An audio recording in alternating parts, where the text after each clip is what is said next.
Assalamualaikum warahmatullahi wabarakatuh. Waalaikumsalam warahmatullahi wabarakatuh. Yang saya hormati rekan PGP Angkatan 10 Kabupaten Blora, Ibu Nurul Huda, SPDSD. Yang kami hormati teman-teman rekan sejawat dari TK Pertiwi, Nyono dan Dendunya. Sebelumnya kami ucapkan terima kasih karena sudah menghadiri undangan kami dalam rangka diseminasi budaya positif SD Nyono dari kami CGP Angkatan 10. Saya Budianto dari kelas A33 dan Nurul Huda dari kelas A31. Bapak, Ibu Guru, rekan-rekan semua yang kami hormati dan yang berbahagia, pada siang hari ini kami sampaikan susunan acara diseminasi budaya positif, yaitu yang pertama pembukaan, yang kedua pemaparan materi nanti yang akan disampaikan oleh Bu Nurul Huda dan juga saya sendiri, kemudian yang ketiga adalah lain-lain, dan yang keempat adalah penutup. Mari sebelum acara ini kita mulai, semoga diberi kelancaran. Kita buka dengan bacaan basmalah bersama-sama.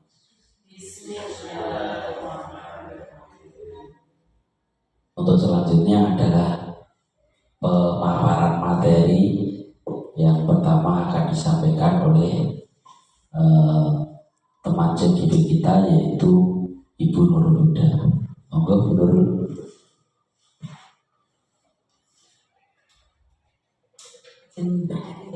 Bapak Ibu, Assalamualaikum warahmatullahi wabarakatuh. Waalaikumsalam warahmatullahi wabarakatuh. Alhamdulillahirabbil alamin. Puji syukur kehadirat Allah SWT yang mana telah memberikan kita rahmat dan hidayahnya sehingga kita dapat berkumpul pada pagi hari ini dengan keadaan sehat walafiat tanpa ada halangan suatu apapun dalam kegiatan diseminasi budaya positif CGP Angkatan 10. Bapak Ibu yang berbahagia, kedua kalinya marilah sholawat serta salam kita haturkan kepada junjungan kita Nabi besar Muhammad Rasulullah Sallallahu Alaihi Wasallam, yang mana selalu kita nantikan syafaatnya besok di hari yang mulia. Amin. Langsung saja ya Bapak Ibu, tadi sudah dimulai dari Bapak Budianto, saya Ibu Nurul Huda dari kelas A.31 akan memaparkan tentang diseminasi budaya positif dari CGP Angkatan 10 Blora. Nah, ini kegiatan kami saat akan melaksanakan CGP dengan berkolaborasi dengan Bapak Budianto. Selanjutnya yaitu untuk komitmen kegiatan pada hari ini, yaitu Bapak Ibu semuanya bisa menjadi pendengar yang baik, hargai waktu bersama, kemudian nanti bisa angkat tangan ketika bertanya dan juga hadir seutuhnya dan buat catatan.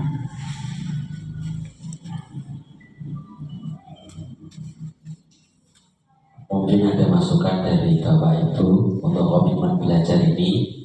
Kalau misalnya masih kurang, perlu ditambah, mungkin sudah cukup. Sudah cukup, berarti ini adalah kesepakatan belajar kita pada pertemuan hari ini. Terima kasih, kita lanjut ya.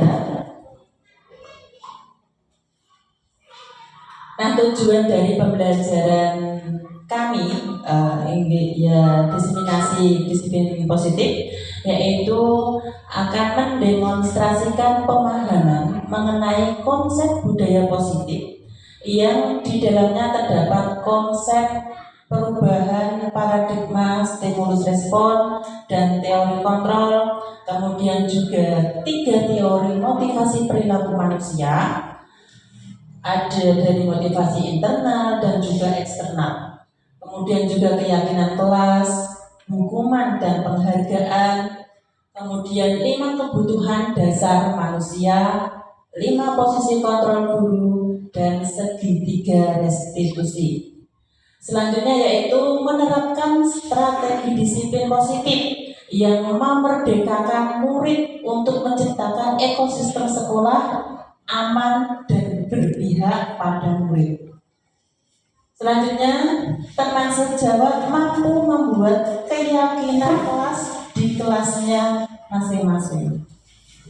Kemudian menciptakan pembelajaran yang meningkatkan motivasi murid. Nah, ini nanti ke depan setelah kegiatan ini yang bisa tercapai pembelajarannya. Ini Bapak Ibu ya. Lanjut. Nah, topik yang akan dipelajari pada hari ini yang akan kami sampaikan adalah yang pertama, disiplin positif dan nilai-nilai kebajikan universal. Kemudian keyakinan kelas, kebutuhan dasar manusia dan dunia berkualitas. Selanjutnya teori motivasi, hukuman dan penghargaan restitusi. 5 posisi kontrol. Kemudian segitiga restitusi. Sampai di sini ada yang mau ditanyakan atau mau disampaikan sebelum saya lanjutkan, Bapak Ibu? Lanjut ya. Oke. Disiplin positif dan nilai-nilai kebajikan universal. Perubahan paradigma. Nah, di sini adalah kita akan melakukan kegiatan kepala tangan. Nah, di sini nanti ada A dan B, yaitu nanti Anda dan teman di samping Anda kemudian akan membuat sobekan kertas ya, membuat sobekan kertas kecil, kemudian tuliskan benda atau sesuatu yang sangat berharga untuk Anda. Kemudian letakkan tulisan tadi ya, tulisan tadi dengan letakkan di tangan Anda dan genggam benda atau sesuatu tersebut dengan segala daya, segala upaya. Nah, buatlah sebuah kepalan. Nah, kemudian teman kalian yang ada di samping kalian nanti akan mencoba dengan sekuat tenaga dengan berbagai cara untuk meminta Anda memberikan benda tersebut. Si teman Anda ini nanti bisa membujuk, mengancam atau menghardik, merayu, menyuap juga boleh ya. Apa saja agar dapat membuka kepalan tangan Anda. Sampai di sini bisa dipahami? Nah, sekarang silahkan Bapak Ibu untuk menuliskan sesuatu yang berharga menurut kalian semua. Kemudian nanti coba kalian kepalkan dan teman kalian akan mencoba membukanya. Silahkan. Tidak harus benda, sesuatu apapun itu yang menurut jenengan itu paling berharga, itu apa? Silahkan.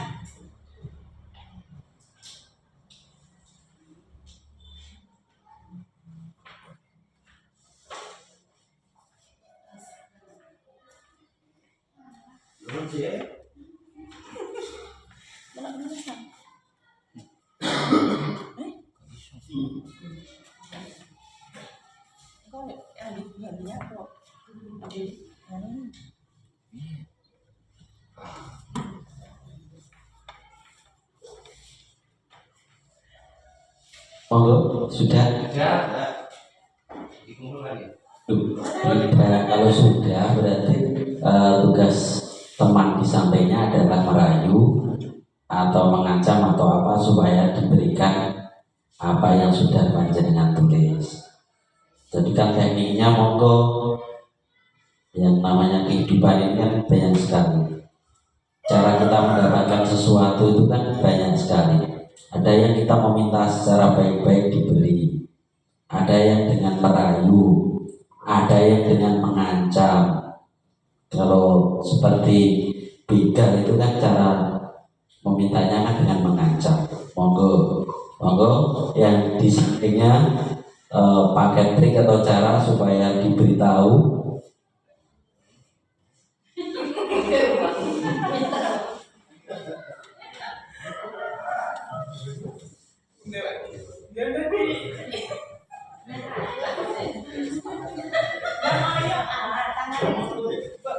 Banyak cara karena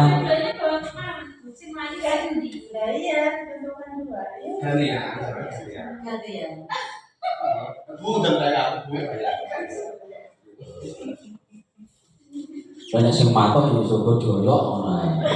Tapi dioyok pun belum tentu mendapatkan. Iya, silakan. Coba bagaimana? Silakan coba. Kalian minta yang ada di kepala tangan teman kalian itu kalian minta.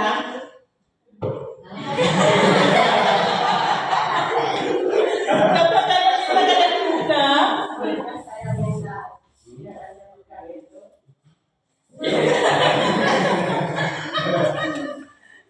Coba bisa bujuk. Sumber, Tahu sih. bolehkah saya meminta yang Anda pegang? Nah ini pun jawabannya Pak Su. Ini Cuma satu Bu.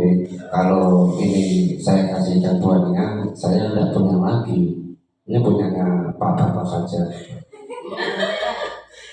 Tapi yang saya itu Pak, pengennya punyanya Pak Sumber, bukan punyanya Pak Bangkong. Gini bulannya, kan ini cuma satu. Ini pun pemberian dari Bu Nurul tadi. Kalau Pak Bangkok punya berapa Pak Bangkok?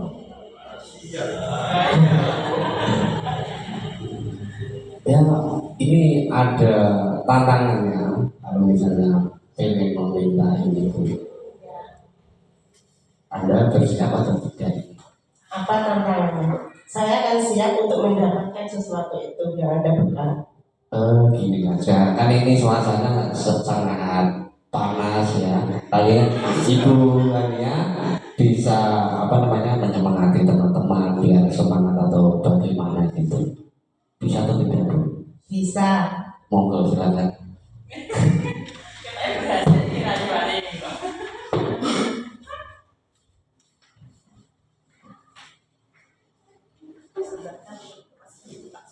Ya, ini saya persembahkan untuk Pak Sumber untuk memberi semangat untuk teman-teman semuanya. Selamat siang teman-teman. Siap. Masih semangat hari ini? Agar acara di siang hari ini lebih semangat lagi, mari kita melakukan tepuk bersama ya. Buat lucu ya. Tepuk. Kita berdiri saja semuanya. Tepuknya nggih, tepuk semangat saja untuk semuanya. Tepuk semangat.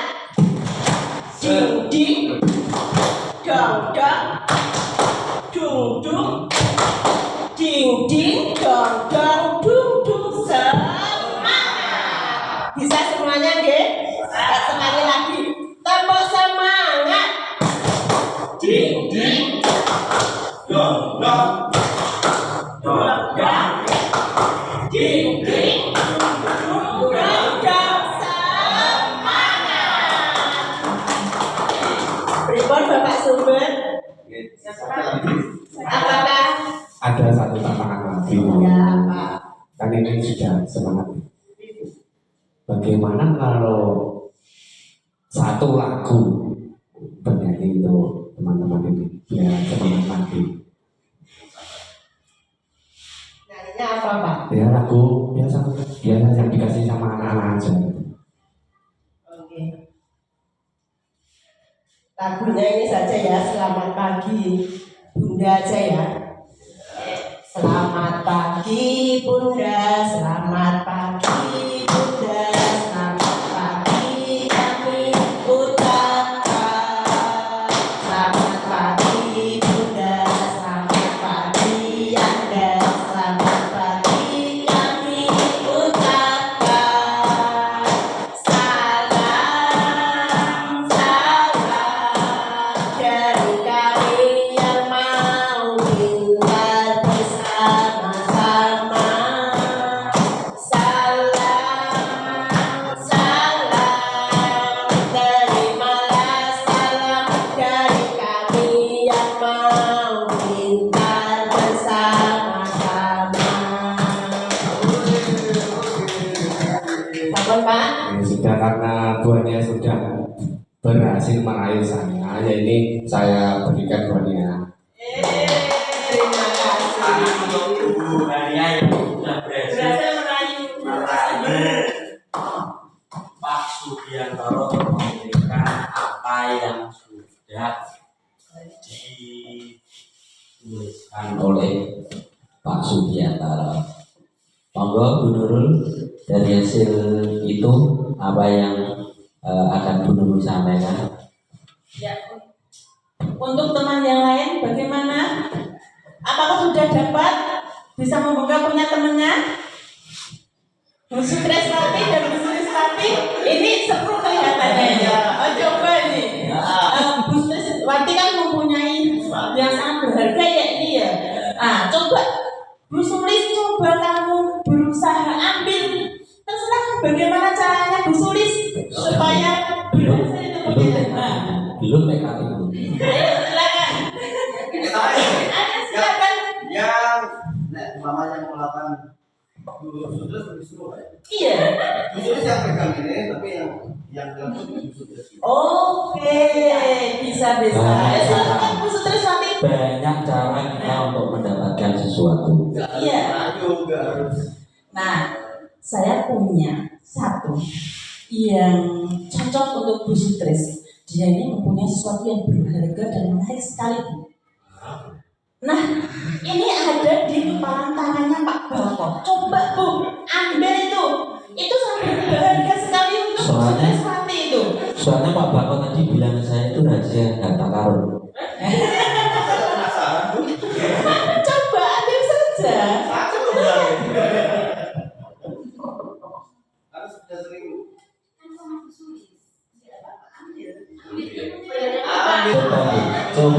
Coba caranya Bu Sutres ini apa? Ya, caranya Strategi. Iya, caranya jenengan supaya yang di kepala Pak Bako itu bisa diambil oleh Bu Sutres. Kasih Bu.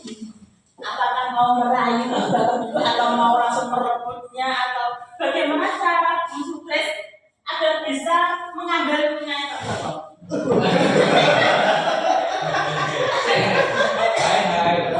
Udah sambutan dulu lah. Bako, bolehkah saya meminta sesuatu yang ada di genggaman tangan Bako? Boleh.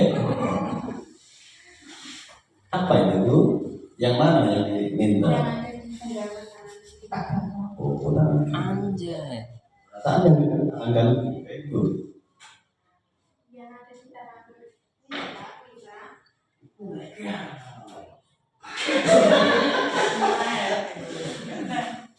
Bolehkah Pak? Ya boleh Bu. Untuk yang di tangan kiri ini ya. Kira-kira Bu Tris itu penasaran nggak ini apa kira-kira isinya yang ada di genggaman tangan saya? Sangat penasaran sekali Pak. Kira-kira Bu Tris punya bayangan-bayangan tersendiri. Kira-kira itu isinya apa? Tebak-tebakan gitulah. Misalkan itu ada semacam kupon buat pengambilan mesin cuci atau kulkas. Nah, makanya penasaran. Tahu Pak isinya apa? Kok kepengen kira-kira kok pengen mendapat kan yang ada di genggaman tangan saya itu mempunyai motivasi tersendiri apa enggak Bu Tris? Ayo Bu, semangat Bu. Ayo. Ayo rayu Pak Bapak sampai bisa. Bayangin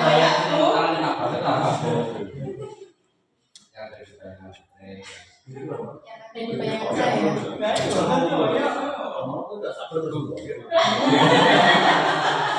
Skenario itu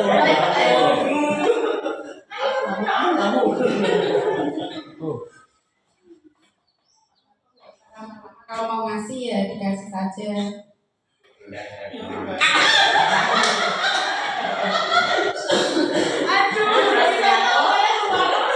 Ternyata Bu Tris orangnya romantis juga ya.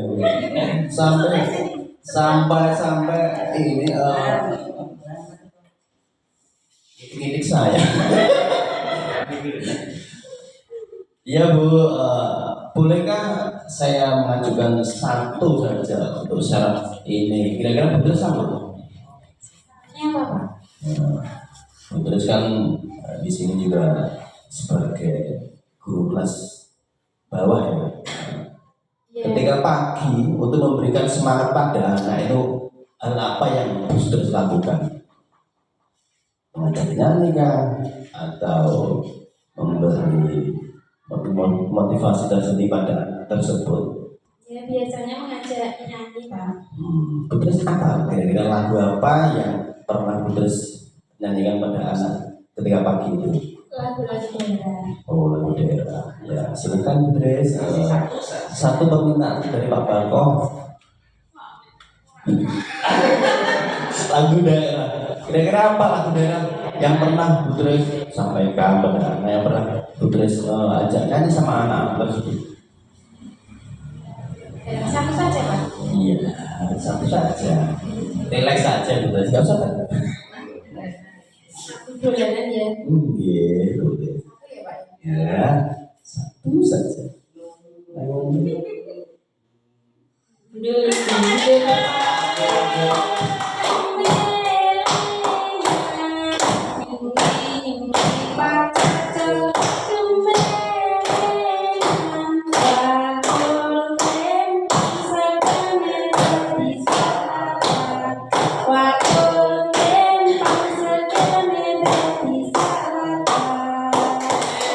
Terima kasih Bu Tris.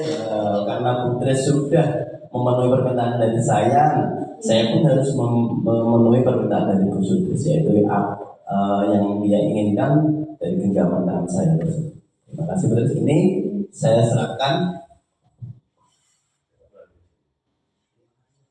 Terima kasih Pak Bako. Iya, sama-sama.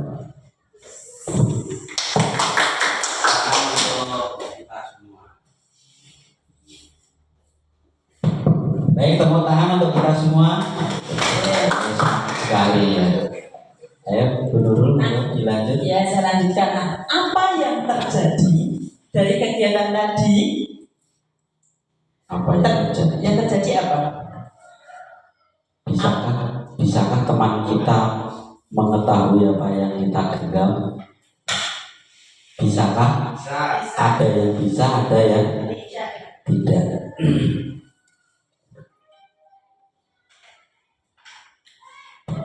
Nah, jadi apa yang kita pegang, apa yang kita punya itu tidak semuanya orang itu tahu dan boleh. Seperti kegiatan tadi ya, akhirnya Bu Hania berhasil merayu Pak Subiantoro dengan bujukan rayuannya. Akhirnya Pak Subiantoro merelakan apa yang ia yang paling berharga dari Pak Subiantoro untuk dikasihkan oleh Bu Hania. Dan kemudian tadi dari Bu Sutriswati dan Pak Bako juga akhirnya Bu Sutriswati meluluhkan hati Pak Bako dengan usahanya yang idik-idik juga ya Bu ya. Akhirnya dikasihkan. Dan juga dari teman yang lain juga tidak bisa ambil. Nah, itu adalah salah satu apa yang ada pada diri kita ini. Tidak semua orang itu boleh tahu. Berarti posisi kontrol apa? Berarti posisi kontrol itu adalah, ada yang tahu? Coba buahnya dari kegiatan tadi.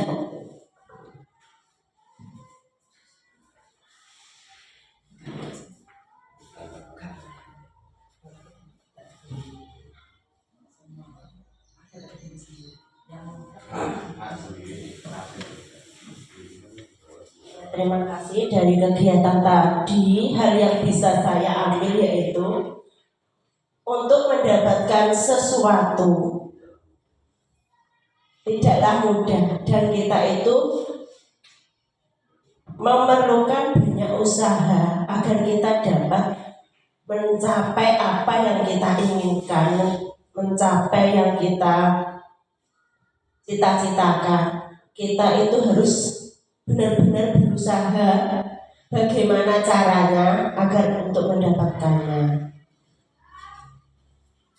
Sudah buahnya. Tepuk tangan untuk buahnya. Jadi dari permainan tadi kita mau menunjukkan tentang posisi kontrol. Jadi sekuat apa kita memegang sesuatu, walaupun misalnya diancam, diintimidasi dan lain-lain, tapi kalau kita itu kuat mempertahankan, apakah terlepas? Tidak. Apakah terlepas? Tidak. Jadi ya itu tergantung ya, kita mendapatkan sesuatu bagaimana sekuat apa kita berusaha. Kita punya sesuatu, sekuat apa kita mempertahankan. Enggak benar? Ya, terima kasih. Jadi bisa digarisbawahi bahwa semua itu ada pada diri kita sendiri. Yang bisa mengontrol diri kita adalah diri kita sendiri. Walaupun kita dipengaruhi oleh teman kita dipengaruhi oleh apapun, kalau diri kita tidak merelakannya, maka tidak akan terjadi atau terlepas. Seperti Pak Bako dan Pak Sugiantoro, akhirnya dia merelakannya, akhirnya terlepas dan diberikan dengan sukarela, dengan hasil bujukan rayuan dan apapun tadi yang sudah dilakukan, usaha yang sudah dilakukan. Jadi yang bisa diambil adalah yang mengontrol diri kita adalah diri kita sendiri, dan orang lain tidak bisa. Nah, selanjutnya kita lanjut tentang perubahan paradigma teori kontrol atau ilusi kontrol. Bahwa ilusi guru mengontrol murid. Apakah kita bisa mengontrol murid kita? Bisa ya, kita bisa mengontrol murid kita. Ilusi bahwa kritik dan membuat orang merasa bersalah dapat menguatkan karakter. Bagaimana kalau pendapat ini, Bapak Ibu setuju? Ilusi bahwa kritik dan membuat orang merasa bersalah dapat menguatkan karakter. Ya, ini juga bisa untuk menguatkan karakter anak, membuat rasa bersalah. Selanjutnya, ilusi bahwa semua penguatan positif, efektif, dan bermanfaat. Selanjutnya adalah ilusi bahwa orang dewasa memiliki hak untuk memaksa. Orang dewasa ini memiliki hak untuk memaksa, tapi juga kembali tergantung pada diri kita masing-masing. Begitu pula si anak, si murid kita. Kalau murid kita wis diarahke ngono ini, tapi kalau murid tersebut tidak mau merubahnya, kan juga tidak bisa. Kita memaksa segala apapun juga tidak bisa kalau belum muncul dari murid itu sendiri. Lanjut. Kemudian perubahan paradigma stimulus respon teori kontrol. Siapa sesungguhnya yang memiliki kontrol? Stimulus respon, kita mencoba mengubah orang agar berpandangan sama dengan kita. Apakah bisa? Harus sama dengan kita? Iya, tidak bisa. Perilaku buruk dilihat sebagai suatu kesalahan. Tidak semua buruk itu semuanya kesalahan, pasti ada alasannya. Selanjutnya, orang lain bisa mengontrol saya. Ya, tidak bisa. Kemudian saya bisa mengontrol orang lain. Iya, juga tidak bisa. Pemaksaan ada pada saat bujukan gagal. Ya apa tidak? Kalau posisi bujuk gak iso, wis dioyok. Nah, tapi itu gagal, gak bisa. Selanjutnya model berpikir menang kalah. Kemudian yang satu adalah model berpikir menang kalah. Kita berusaha memahami pandangan orang lain tentang dunia. Kemudian semua perilaku itu memiliki tujuan. Hanya Anda yang bisa mengontrol diri Anda sendiri. Anda tidak bisa mengontrol orang lain. Kolaborasi dan konsekuensi menciptakan pilihan-pilihan baru. Kemudian model berpikirnya itu menang dan menang. Kemudian disiplin positif. Teori kontrol atau teori pilihan dari Dr. William Glasser itu ada. Anda tidak bisa mengontrol orang lain itu adalah dari Dr. William Glasser. Kemudian semua perilaku memiliki tujuan yang sudah saya sampaikan tadi. Kemudian juga model berpikir menang, kolaborasi dan konsensus menciptakan pilihan-pilihan baru. Kemudian kebutuhan kita berbeda. Kita berusaha memahami pandangan orang lain tentang dunia. Setiap orang lain memiliki gambaran yang berbeda.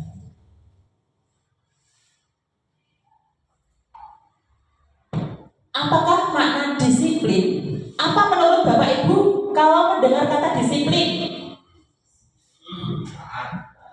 Taat aturan, apalagi? Tepat waktu, apalagi? Nah, disiplin ya. Disiplin itu dari bahasa Latin disiplina yang artinya belajar. Disiplin diri membuat orang menggali potensi menuju sebuah tujuan apa yang dia hargai. Namun dalam budaya kita, makna kata disiplin telah berubah menjadi sesuatu yang dilakukan seseorang pada orang lain untuk mendapatkan kepatuhan. Kecenderungan umum adalah menghubungkan kata disiplin dengan ketidaknyamanan, mungkin dengan apa yang kita hargai atau pencapaian suatu tujuan mulia. Disiplin positif merupakan pendekatan mendidik anak untuk melakukan kontrol diri dan pembentukan kepercayaan diri. Nah, cara menerapkan disiplin positif yaitu dengan cara mendiskusikan keyakinan kelas. Kita merangkul semua dari murid kita, mau apa yang mereka inginkan. Kemudian nilai-nilai kebajikan universal. Dari nilai kebajikan ini, sifat-sifat positif manusia merupakan tujuan mulia yang ingin dicapai setiap individu. Nilai-nilai tersebut bersifat universal dan lintas bahasa, suku, bangsa, agama maupun latar belakang.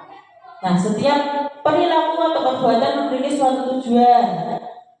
Kemudian juga nilai-nilai kebajikan yang ingin dicapai oleh setiap anak Indonesia kita kenal dengan profil pelajar Pancasila. Beriman, bertakwa kepada Tuhan Yang Maha Esa, dan berakhlak mulia. Kemudian mandiri, bernalar kritis, berkebinekaan global, serta bergotong royong. Selanjutnya yaitu keyakinan kelas. Mengapa tidak peraturan saja? Mengapa harus keyakinan kelas? Karena apa? Misalnya ya, mengapa kita memiliki peraturan harus menggunakan helm bila mengendarai kendaraan roda 2? Nah, itu adalah contoh peraturan ya. Nah, mengapa kita memiliki peraturan harus datang tepat waktu pada saat mengikuti pelatihan? Nah, jadi kita akan rubah menjadi keyakinan kelas. Contohnya, untuk mendukung motivasi intrinsik kembali ke nilai-nilai atau keyakinan-keyakinan lebih menggerakkan seseorang dibandingkan mengikuti serangkaian peraturan-peraturan. Bagaimana, setuju dengan pendapat ini, Bapak Ibu? Bahwa semua itu adalah disepakati dengan keyakinan kelas itu malah tanpa paksaan nih. Kalau peraturan itu kan semuanya harus itu. Namanya dulu. Jadi kalau zaman dulu dengan zaman sekarang itu kan karakter murid itu berbeda.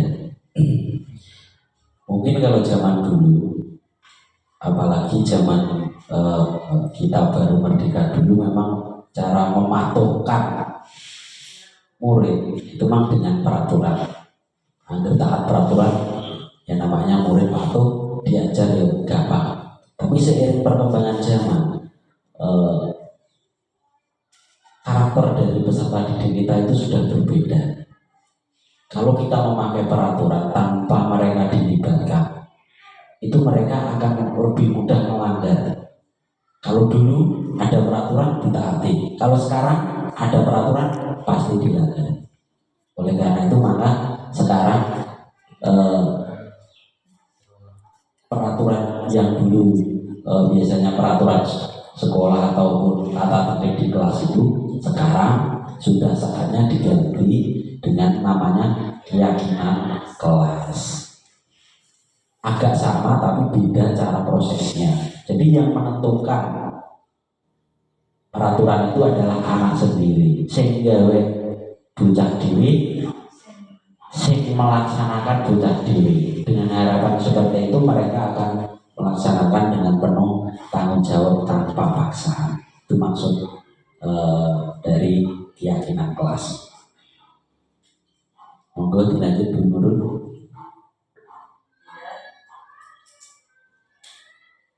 Nah, tadi ya dengan budaya positif yang kita terapkan di sekolah, kemudian lingkungan yang positif, keyakinan kelas, peraturan kelas yang disampaikan oleh Budianto tadi. Nah, itu nanti yang akan terbentuk oleh murid-murid kita, bahwa murid-murid kita ini melakukannya itu bukan karena nanti kalau tidak melakukan mendapatkan hukuman, tidak, tapi dari kesadaran dirinya masing-masing.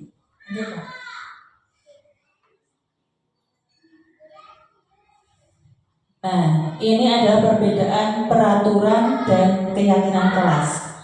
Kalau dulu itu kan selalu kembalikan buku ke tempatnya. Kalau keyakinan kelas itu adalah tanggung jawab. Nah, beda ya. Lanjut lagi, dilarang mengganggu orang lain. Nanti yang muncul di benak murid ini adalah kata-kata ini. Dilarang mengganggu orang lain, malah mengganggu orang lain seperti itu. Nah, ini termasuk kalimat negatif ya. Nah, jadi kalau keyakinan kelas kita ganti menghormati orang lain seperti itu. Kemudian lagi hadir di sekolah 15 menit sebelum pembelajaran dimulai. Kalau keyakinan kelas adalah menghormati orang lain dan berkomitmen. Kemudian lagi gunakan masker.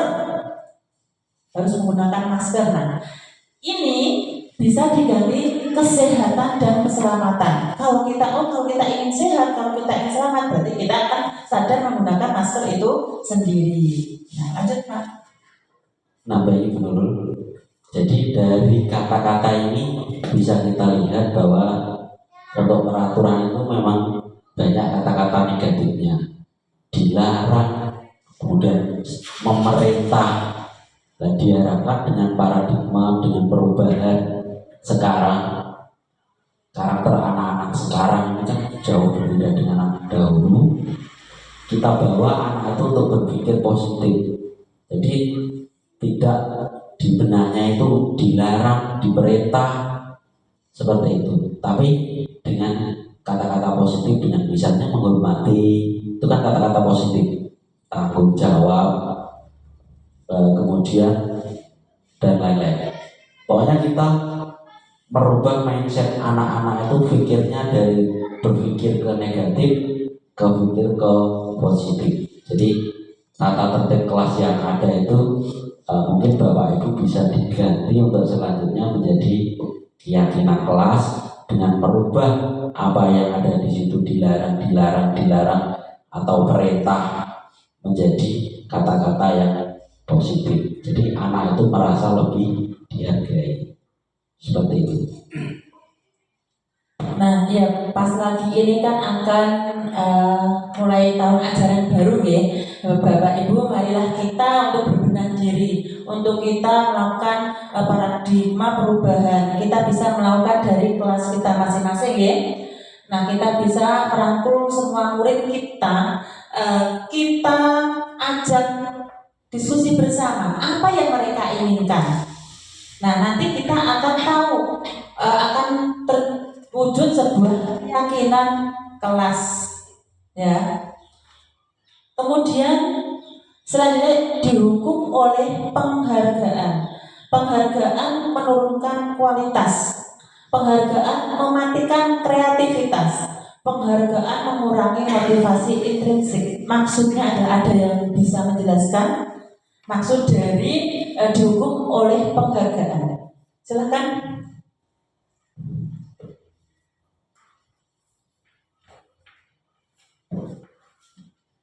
Ya Bu, maksudnya dihukum dari apa tuh? Dihukum oleh penghargaan. Dihukum oleh penghargaan. Kalau menurut saya ya Bu, ini misal murid itu mendapatkan nilai 100, terus saya ingin kasihkan misalkan permen atau pulpen. Kalau mematikan kualitas itu, kalau menurut pandangan saya itu yang saya kasih pulpen sama permen itu merasa dia sudah bisa, dia sudah mampu, makaitannya dengan pembelajaran itu. Jadi kedepannya dia aku sih nggak perlu belajar, nggak perlu gini. Yang saya maksud pandangan saya begitu. Terima kasih. Tepuk tangan untuk Pak Subiantoro. Ya, bagus, luar biasa sekali untuk pandangan dari Pak Subiantoro, tepat sekali. Nah, seperti itu ya. Jadi itu bisa menurunkan kualitas anak. Wis merasa wis iso, wis pinter. Nah, itu jadi mulai dari sekarang kita akan merubah paradigma untuk ke depan. Ya, siapa Bapak Ibu ya? Dan juga seperti ini Bu. Biasanya kalau ada penghargaan itu kan murid yang pintar, yang tidak pintar itu kan merasa diperlakukan kurang adil. Akhirnya apa? Anak yang tidak pintar itu nanti bedanya biasanya nyagerno sing pintar. Jam kue permainnya baik kue seperti itu.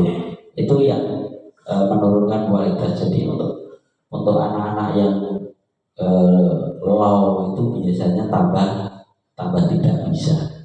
Karena apa? Karena selalu kalah. Orang itu kan kalau selalu kalah kan mentalnya jadi down. Diharapkan seperti itu. Jadi penghargaan itu memang kalau mungkin dulu pada zamannya mungkin pas, tapi sekarang anak-anak itu kan berpikirnya sudah sangat kritis. Jadi mereka justru dengan seperti itu akan mematikan kreativitas dari anak-anak kita. Ada tanggapan lain dari Bu Sakina atau Bu Yatini? Ya, terus kita lanjut ya. Kemudian tindakan guru. Nah, di sini ada beberapa contoh misalnya ya. Nanti ini termasuk hukuman atau konsekuensi seperti itu ya, Bapak Ibu. Misalnya ya, lari mengelilingi lapangan basket 2 kali karena terlambat hadir di sekolah. Apa? Iya, hukuman. Kemudian menggantikan kertas tugas teman yang telah dicoret-coret.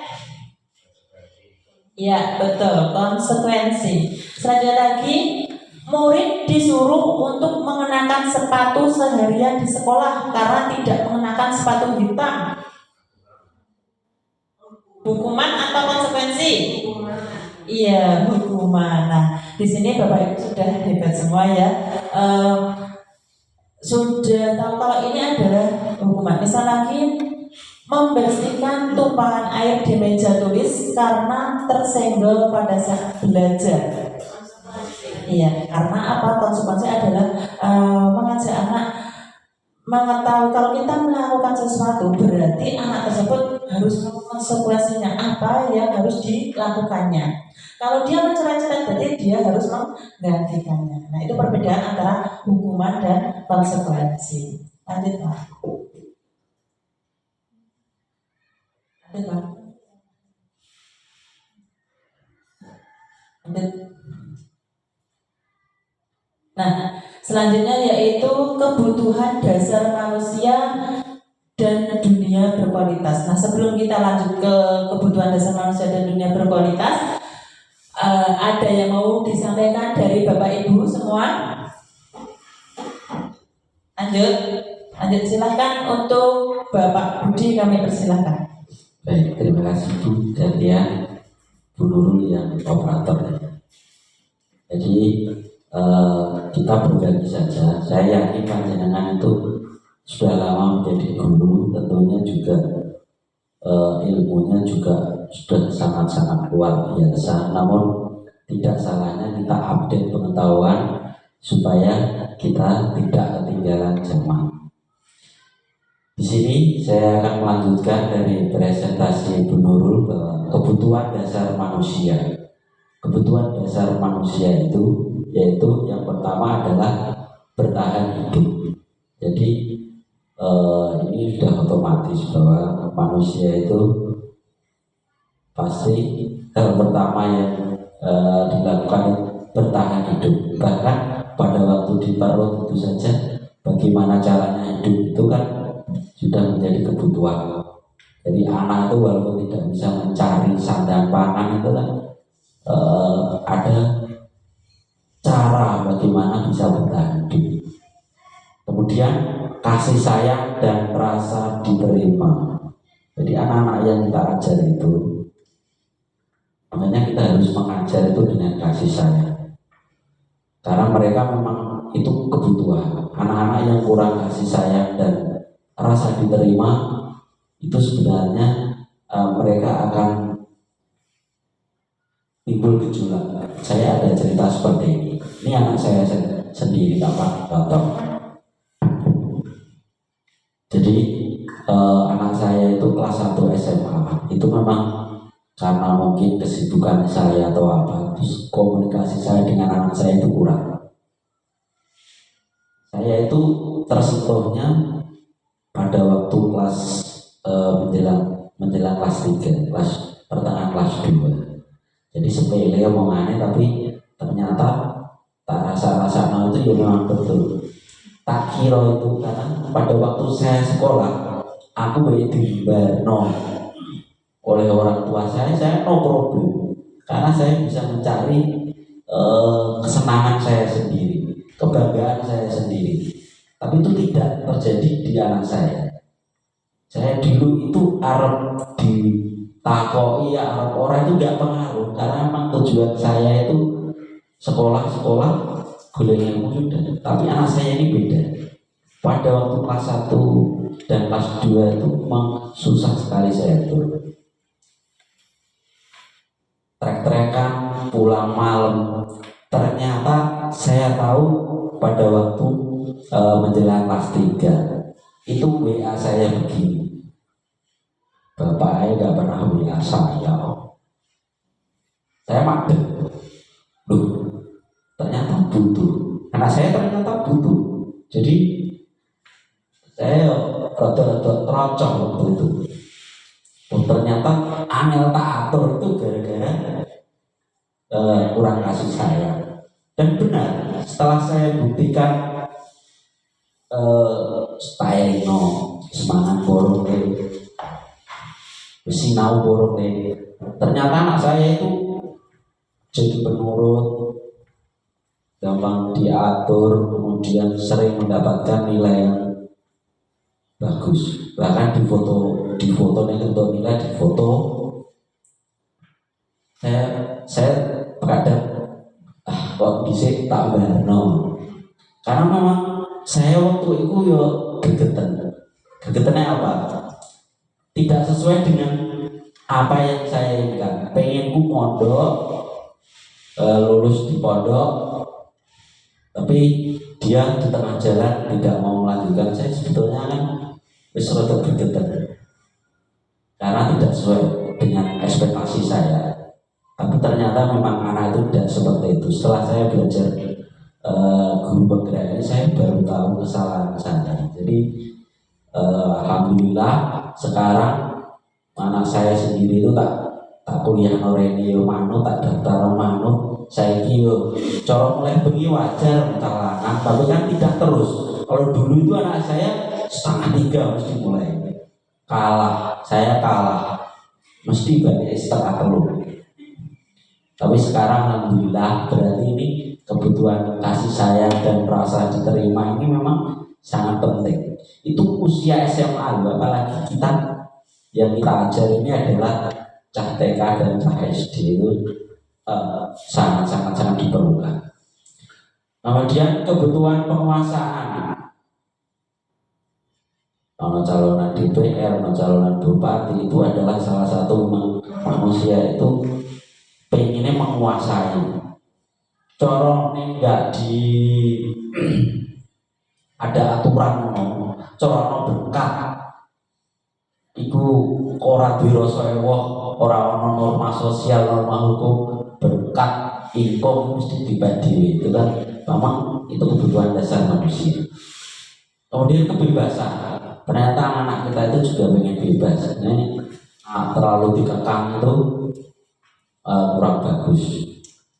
Dan juga kebutuhan kesenangan.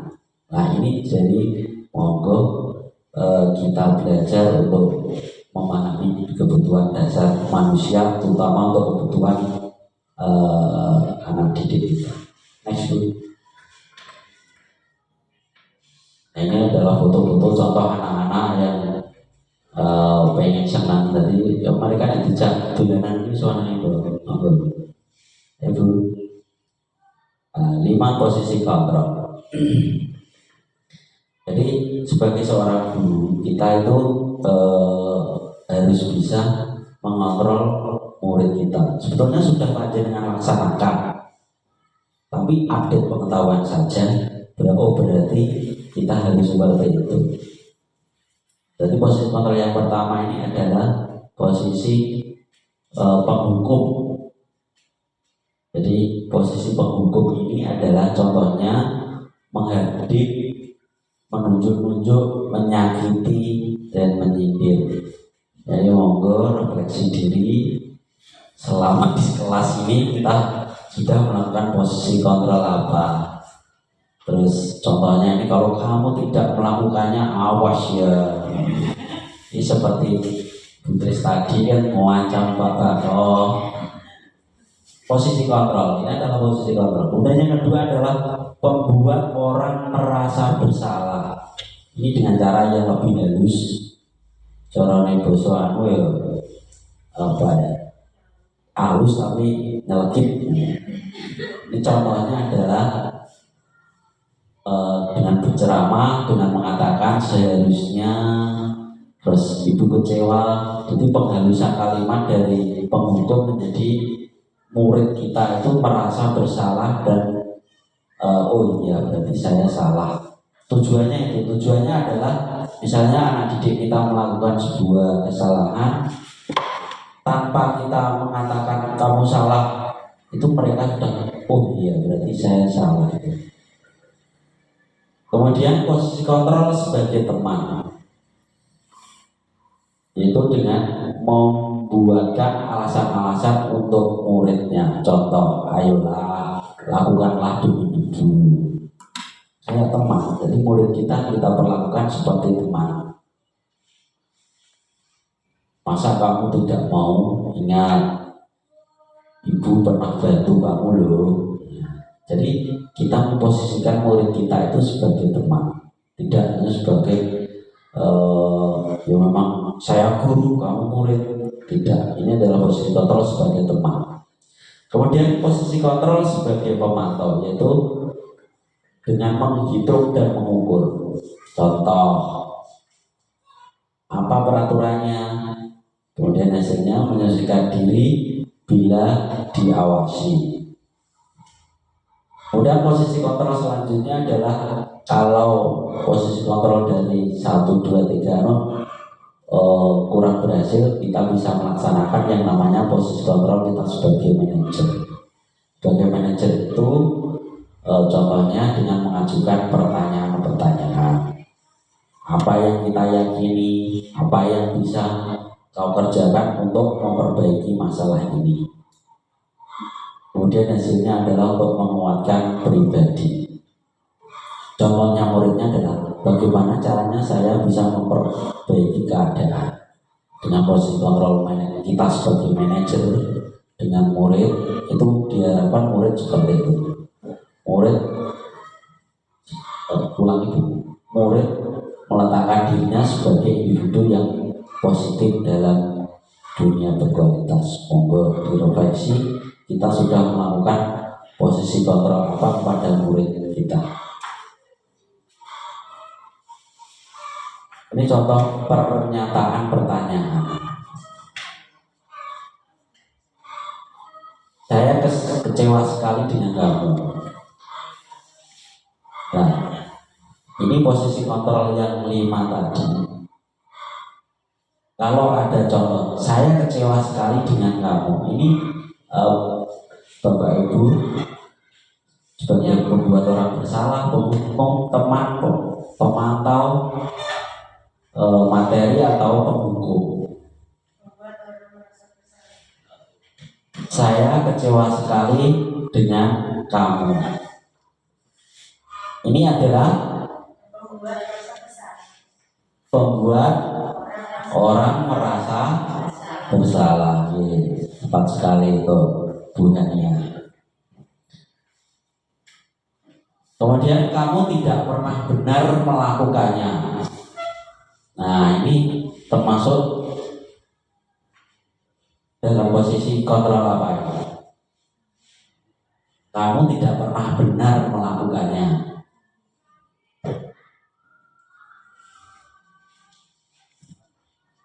Apa?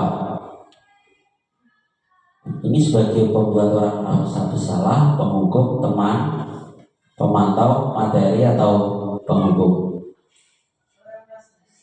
Sama, ini pembuat orang merasa bersalah. Ini semua kayak pembuat orang merasa bersalah. Contohnya. Kemudian bergerak antara peraturan pemantau konsekuensi hadiah, kemudian dan nilai-nilai manajer memperbaikinya. Ini contoh-contoh tadi bersihkan dulu. Segitiga restitusi. Nah, apa maksud dari segitiga restitusi ini? Itu ada gambar segitiga. Ulangi. Nah, ini adalah cara-cara kita menyelesaikan konflik atau masalah di dalam kelas. Jadi kita bisa menggunakan segitiga restitusi. Kalau zaman dulu, guru itu kan pembelajaran itu kan lebih berpusat pada guru. Hampir salah nih langsung dihukum, langsung diamuk ngoten nggih. Nah, nek cah saiki itu nek di ngorono malah dua pol. Kendel cah saiki niku, luwih kendel timbang bocah biyen. Cah saiki itu wong salah mawon niku dia enggak merasa salah. Makanya kita sebagai guru ini harus bisa.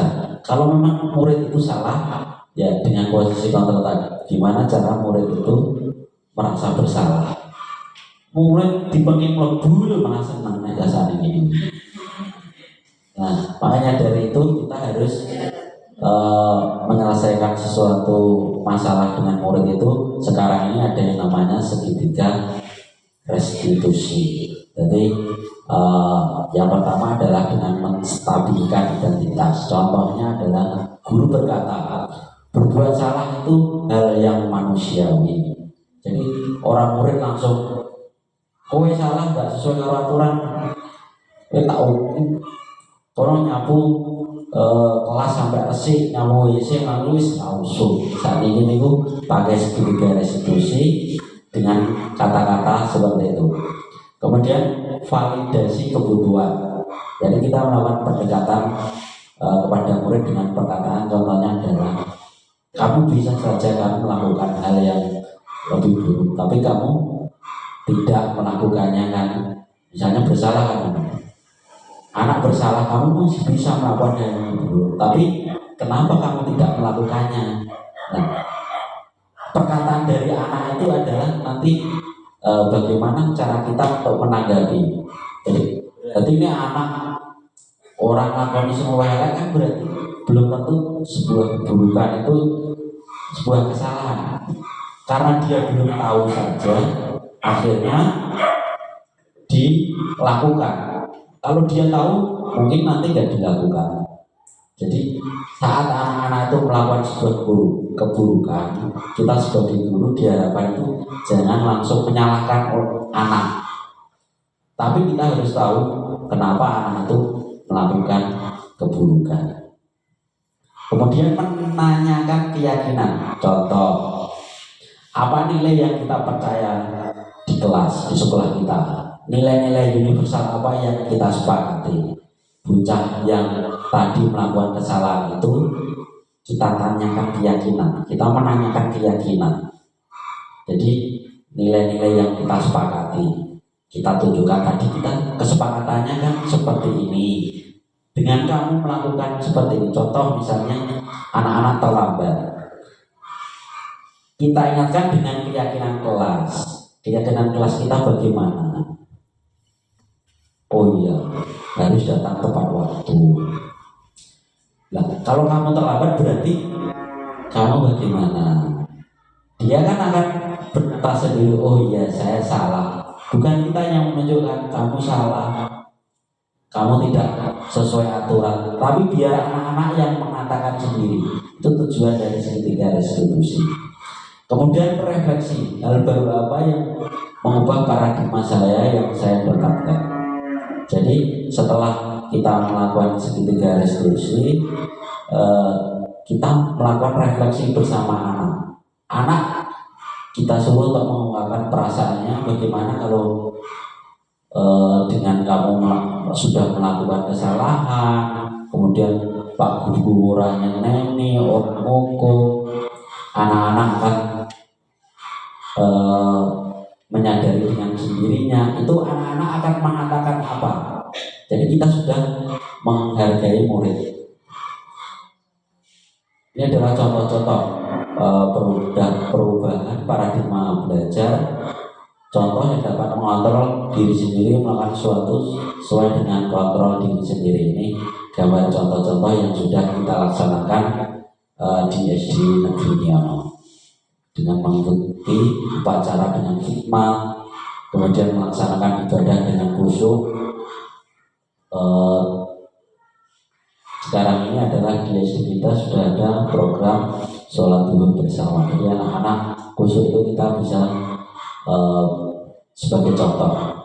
Kemudian motivasi perilaku manusia untuk menjadi orang yang mereka inginkan dan menghargai diri sendiri dengan nilai-nilai yang mereka percaya. Mengerjakan tugas dengan bahagia, guru dan murid saling menyayangi. Jadi memang tujuan dari pelopor pendidikan kita ini adalah pembelajaran ini tujuannya ini arahnya adalah ke kebahagiaan. Jadi supaya anak-anak ini mendapat kebahagiaan. Bukan kalau dulu kan mesti si diuber-uber pinter ya. Bahagia ini kan otomatis. Kalau anak itu bahagia, anak pinter itu gampang. Jadi kita buat anak-anak itu menjadi bahagia dengan pembelajaran kita.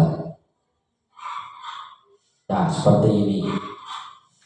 Ini anak-anak kalau sudah bahagia seperti ini kan mau kita ajarkan kan pasti semangat. Tapi kalau anak-anak itu sudah murung, sedih, terus nang kelas kan hawane kayak kuburan, waker gitu. Maka dari itu monggo kita laksanakan pembelajaran itu dengan kebahagiaan, dengan senang. Jadi anak-anak itu juga yang dibutuhkan mereka itu ya memang itu kodrat anak itu ya. Yang ini senang-senang anak-anak itu. Beda dengan kita orang dewasa. Kadang orang dewasa itu malah senang dewean, senangnya menderita. Kalau anak-anak itu kodratnya seperti ini, joletan. Ya itu bisa kita manfaatkan dalam pembelajaran. Lanjut dulu. Posisi kontrol restitusi. Jadi ini adalah contoh yang kami lakukan guru sebagai manajer. Jadi posisi kontrol yang tadi ada 5 tadi ini contoh yang sudah saya lakukan pada waktu itu adalah ini serial ini adalah datangnya terlambat itu karena apa?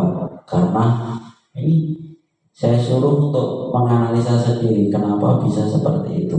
Tadi ternyata dia datang karena terlalu sering main HP. Jadi kita tidak langsung menyalahkan kok kamu terlambat, itu bagaimana, ini aturannya seperti ini, tidak.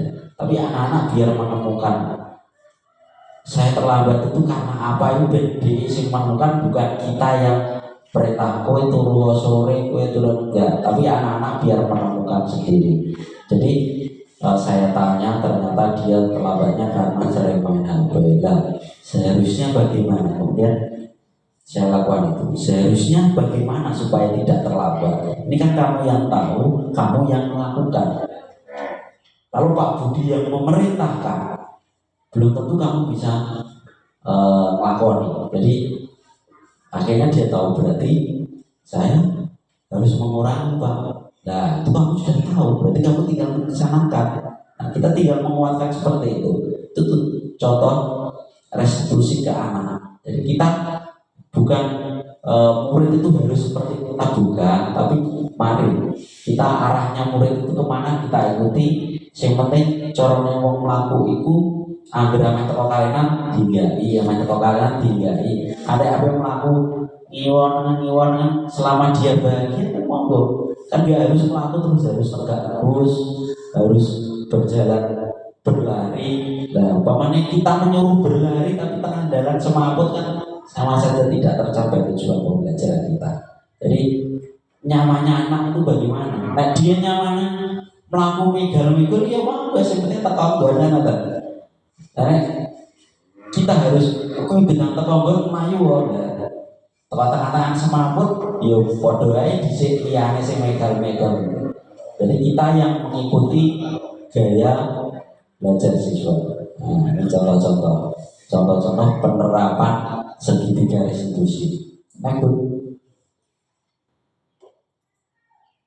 terima kasih. Baik, itu sedikit yang kami dapatkan selama kurang lebih 2 bulan ini. Kami baru mendapatkan itu. Mungkin panjenengan sudah melakoni, saya yakin sudah melakoni. Saya di sini tidak menggurui tapi berbagi ilmu. Mungkin panjenengan sudah melakoni tapi belum lengkap, atau nanti mungkin panjenengan punya pandangan untuk masukan kepada saya dan Bu Nurul, itu bisa kami gunakan. Yang penting tujuan kita adalah untuk kebaikan anak, karena yang kita hadapi adalah serta didik. Demikian adalah presentasi materi dari kami. Untuk acara selanjutnya adalah lain-lain.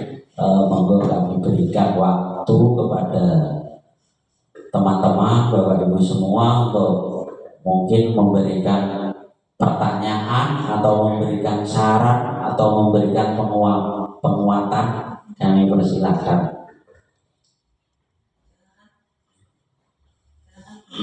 Silakan Bu Ania. Terima Terima kasih atas waktu yang sudah diberikan.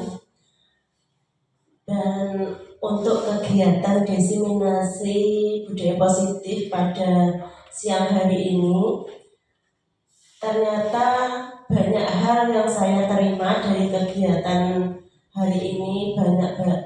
Banyak sekali materi-materi yang saya terima, dan saya juga masih dalam menerapkannya itu belum seperti yang disampaikan tadi.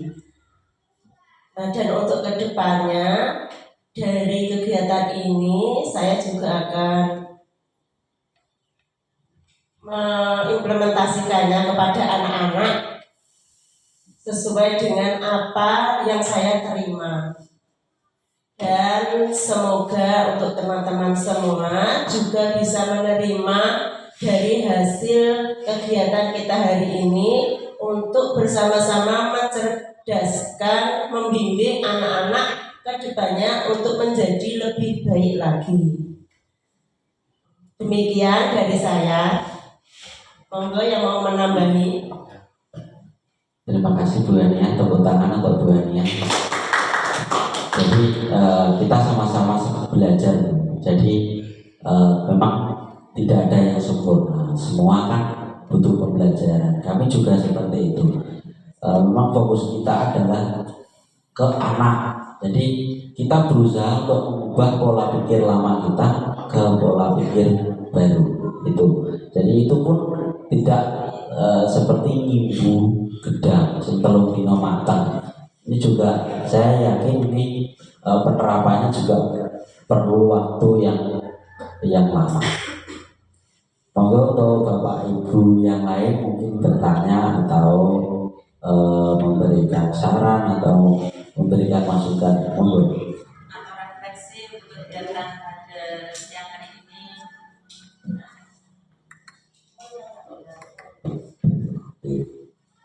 Baik, terima kasih untuk diseminasi disiplin positif pada siang hari ini.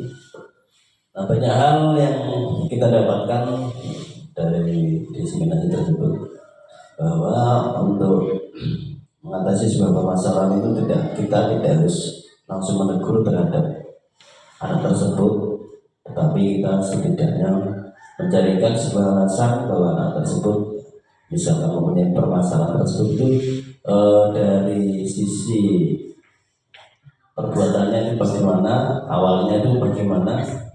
Nah, di sini sudah dijelaskan oleh teman-teman kita selaku CGP Angkatan 10 yang sudah memberikan sebuah materi yang berguna sekali kepada kita dan semua teman-teman. Nah, harapan saya untuk CGP Angkatan 10 ini lebih memberikan suasana yang asik, menyenangkan, tentunya kepada teman-teman kita yang masih belum mempunyai atau belum mendapat kesempatan, ya. Semoga saja ini menjadi sebuah motivasi pada kita semua untuk ke depan menjadi lebih baik. Nah, itu hanya sebuah saran, dan terima kasih untuk sebuah materi yang terbaru ini. Jadi kita itu lebih paham, lebih mengerti bagaimana cara kita untuk mensiasati apabila ada anak yang melanggar, itu langkah-langkah kita harus bagaimana. Dan sekian saja dari saya. Terima kasih. Assalamualaikum warahmatullahi wabarakatuh. Terima kasih atas komentar dari Pak Bako. Ya, memang mudah-mudahan untuk teman-teman yang belum mendapatkan kesempatan untuk selanjutnya, jika ada, mudah-mudahan kami juga mendoakan untuk bisa mendapatkan kesempatan menjadi calon guru penggerak juga. Selanjutnya mungkin ada lagi atau sudah cukup? Sudah cukup? Mungkin ada penguatan dari Bu Nurul, refleksi dari kegiatan ini. Cukup Bu? Ya, terima kasih untuk teman-teman semuanya.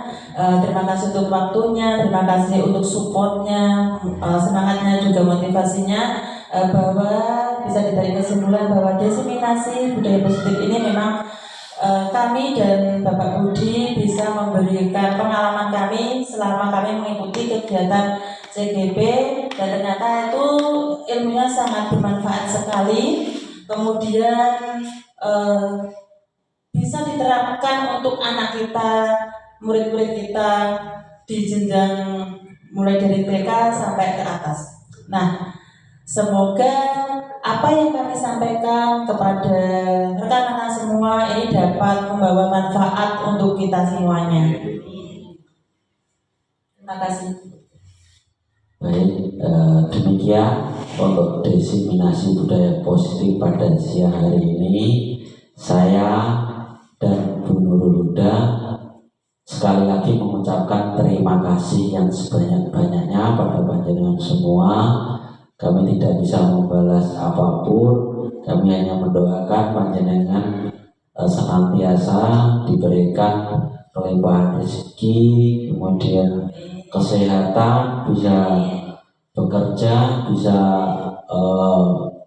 mengajar dengan baik, dan lebih maju lagi ke depannya.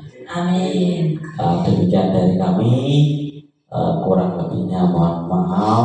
Akhirnya kami berdua mengucapkan wabillahi taufiq wal hidayah. Wassalamualaikum warahmatullahi wabarakatuh.